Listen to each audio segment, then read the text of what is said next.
Hello दोस्तों, स्वागत है आपको मेरे एक नए वीडियो में। इस वीडियो में हम बात करने जा रहे हैं सर्विस सेंटर्स के बारे में। जैसे कि आप जानते हैं, अगर आपका मोबाइल कहीं भी प्रॉब्लम करता है तो आपको जाना पड़ता है सर्विस सेंटर्स। लेकिन बात कुछ ऐसे है कि सर्विस सेंटर में एक्चुअली में कुछ काम होता भी है या फिर मतलब बेकार है। ऐसा मैं क्यों बोल रहा हूँ, ताकि मैं आपको खुद के एक्सपीरियंस के बारे में बता सकूँ। देखिए, आप जैसे कि जानते हैं, हर एक जो मोबाइल ब्रांड होते हैं वो सर्विस सेंटर जरूर रखते हैं अपने लिए। जैसे कि नथिंग ने देखिए, नथिंग अभी नया नया लॉन्च हुआ है, फिर भी उसने सर्विस सेंटर्स के फ्रेंचाइज दे रखे हैं थर्ड पार्टी सर्विस सेंटर्स को। लेकिन मैं एक बात बोलना चाहूंगा सर्विस सेंटर्स के लिए कि ये एक्चुअली में इफेक्टिव है या नहीं। अगर आपका फोन वारंटी के अंदर होता है तो आप बेझिझक जाएंगे सर्विस सेंटर में। अगर आपके फोन में कुछ हो नहीं पा रहा तो आप फोन रिप्लेसमेंट करवा देंगे फ्री में।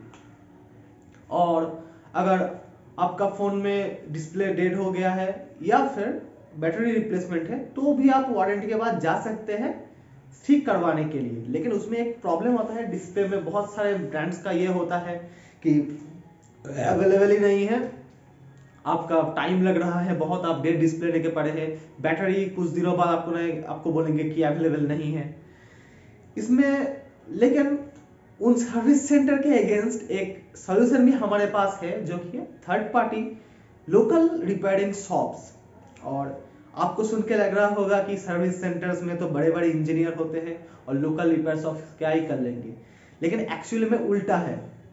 सर्विस सेंटर्स के अगेंस्ट लोकल रिपेयर शॉप बहुत ही अच्छे, लोकल जो रिपेयरिंग शॉप होते हैं वो बहुत ही अच्छे होते हैं। एक्चुअली में क्यों बोल रहा हूँ मैं, सर्विस सेंटर में आप जब भी जाएंगे कोई कॉम्प्लेक्स प्रॉब्लम लेके, तो उनके पास एक ही जवाब होता है कि आपका मदरबोर्ड डेड हो चुका है, आपको मदरबोर्ड चेंज करना पड़ेगा।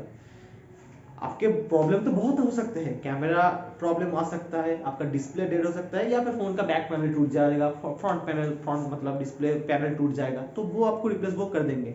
सर्विस सेंटर की बात कर रहा हूँ, वो सब तो वो कर देंगे। लेकिन मदरबोर्ड में कुछ भी होता है तो आप वहां पे कुछ नहीं कर पाएंगे। वो बोलेंगे आपका मदरबोर्ड डेड है, आपको बदलना पड़ेगा। अगर आपको वारंटी के अंदर हुआ तो आपके लिए अच्छी बात है, वो फ्री में कर देंगे। अगर नहीं हुआ तो आपको नया फोन ही लेना पड़ेगा, क्योंकि मदरबोर्ड का प्राइस ऑलमोस्ट पूरे फोन के बराबर होता है। यहाँ पे आते हैं वो थर्ड पार्टी रिपेयरिंग शॉप्स, जो लोग एक्चुअली मदरबोर्ड के काम करते हैं। मैं ऐसा क्यों बोल रहा हूँ, मदरबोर्ड में बहुत सारे कंपोनेंट्स होते हैं, जैसे कि सीपीयू हो गया, जीपीयू होगा। तो सीपीयू जीपीयू तो एक साथ ही रहते हैं एक फोन में। बहुत सारे सीपीयू हो गया, काफी सारे आईसी हो गए, कैमरा के पार्ट्स हो गए, जो मतलब कैमरा के जो पार्ट्स मदरबोर्ड में रहते हैं, बहुत सारे आईसी, बेसिकली काफी सारे आईसीज होते हैं।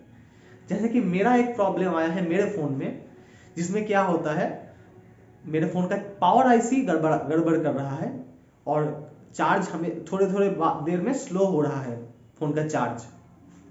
तो अगर मैं ये सर्विस सेंटर में ले जाऊंगा तो वो सीधा सीधा बोलेंगे मेरा मदरबोर्ड खराब है, मदरबोर्ड को ही चेंज करना पड़ेगा, या फिर वो तो शायद डायग्नोसिस कर भी नहीं पाएंगे।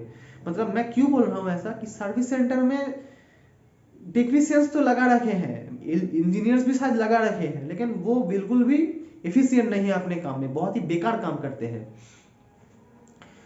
ऑन दी अदर हैंड जो थर्ड पार्टी रिपेयरिंग शॉप होते हैं वो सारे काम करना जानते हैं। जैसे कि मैं आपको बोलूँ, एक टर्म आपने नहीं सुना होगा शायद, जिसको बोलते हैं सीपीयू रीबॉलिंग।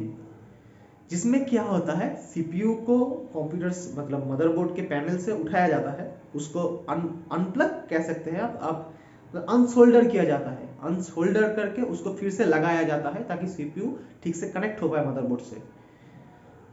एक और चीज होता है, जब आपका फोन जब लॉक कर जाते हैं आप, मतलब लॉक करके आप भूल गए फोन को, और आप चाहते हैं आपको फुल हार्ड रीसेट ना करके आपको जो है उसको अनलॉक करना है, तो वो इतना कॉम्प्लेक्स प्रोसेस है। अगर आप वीडियो देखेंगे आप तो खुद भी मतलब हैरान हो जाएंगे ये कैसे हो रहा है। इस प्रोसेस को सर्विस सेंटर, मैं 100% श्योर हूँ, ये सर्विस सेंटर आपको कुछ नहीं कर पाएंगे। वो बोलेंगे अगर आपने कोई पैटर्न लॉक या फिर पासवर्ड लॉक करके भूल गए हैं तो आपको फोन रिसेट करना पड़ेगा। लेकिन वो काम थर्ड पार्टी रिपेयर शॉप कैसे करते हैं, मैं आपको एक छोटा सा क्लिप दिखाता हूँ तो आप देख के समझ जाएंगे। तो आप जैसे कि देख सकते हैं, ये सीपीयू को स्क्रैच किया जा रहा है, लेकिन ऐसा क्यों? ये सीपीयू को स्क्रैच करके सीपीयू के अंदर जो कनेक्टेड पॉइंट है, मतलब जो कंडक्टर पॉइंट है, उसको एक्सपोज कर रहा है। अब इस कंडक्टर पॉइंट के कुछ स्पेसिफिक पॉइंट्स होते हैं जिसको शॉर्ट करके ये जो है, जो सिक्योरिटी है उसको बाईपास करेंगे, जो हार्डवेयर लेवल सिक्योरिटी है उसको बाईपास करेंगे। ये बहुत ही कॉम्प्लेक्स प्रोसेस होता है। आप देखिए कैसे हो रहा है। एक छोटा सा क्लिप मैं थोड़ा सा फास्ट फॉरवर्ड भी कर रहा हूँ, आपको समझ आ जाएगा। तो ये ऐसे होता है। और भी बहुत सारे प्रॉब्लम है, जैसे कि आप जानते होंगे कि कैमरा डेड हो रहे हैं रेडमी और साउमी और पोको के फ़ोन में। तो उनको ठीक करने के लिए मदरबोर्ड का आईसी चेंज करना पड़ता है। वो आईसी चेंज ये सर्विस सेंटर वाले नहीं कर सकते, वो कहेंगे आपको मदरबोर्ड बदलना है। तो ये आईसी चेंज भी ये थर्ड पार्टी रिपेयर शॉप कर रहे हैं। तो मैं लास्ट में यही बोलना चाहता हूँ, तो ये सर्विस सेंटर आखिर रखे क्यों गए हैं? अगर इनके पास कोई काम भी नहीं है, ये कोई काम कर भी नहीं सकते, तो ये सर्विस सेंटर आखिर हैं क्यों? ये थर्ड पार्टी शॉप ही तो सारे काम कर रहे हैं। अगर वारंटी खत्म हो जाने के बाद अगर सर्विस सेंटर कुछ कर ही नहीं पा रहा है, तो सर्विस सेंटर रहने का फायदा क्या? अगर कंपनी भी, मुझे नहीं पता ये लोग क्या कर रहे हैं। इनके पास अगर ये चाहे तो इन थर्ड पार्टी शॉप्स को ही ये फ्रेंचाइज दे सकते हैं। इनको बस अपना बोर्ड लगाना पड़ेगा, इनको बोल देंगे कि आप हमारी चीज़ें, हमारे फ़ोन को आप रिपेयर कीजिए, हम आपको पार्ट्स जो है सप्लाई देते रहेंगे। इससे कंपनी को भी फायदा होगा, ताकि वो उनको सर्विस सेंटर में बेकार एम्प्लॉय नहीं रखने पड़ेंगे, और कंपनी का भी फायदा, ये दुकानदार जो है वो उनका भी फायदा। ये ऐसा क्यों नहीं कर रहे हैं मुझे नहीं पता। मैं इसको लेकर एक मतलब जनरल वीडियो बनाना चाहता था कि सर्विस सेंटर आखिर है ही क्यों हमारे यहाँ। अगर आपको वीडियो पसंद आया होगा तो आप चैनल को सब्सक्राइब कीजिए, लाइक कीजिए और बेल आइकन को दबा के रखिए, ताकि नया वीडियो आपको जल्द ही जल्द मिलता रहे।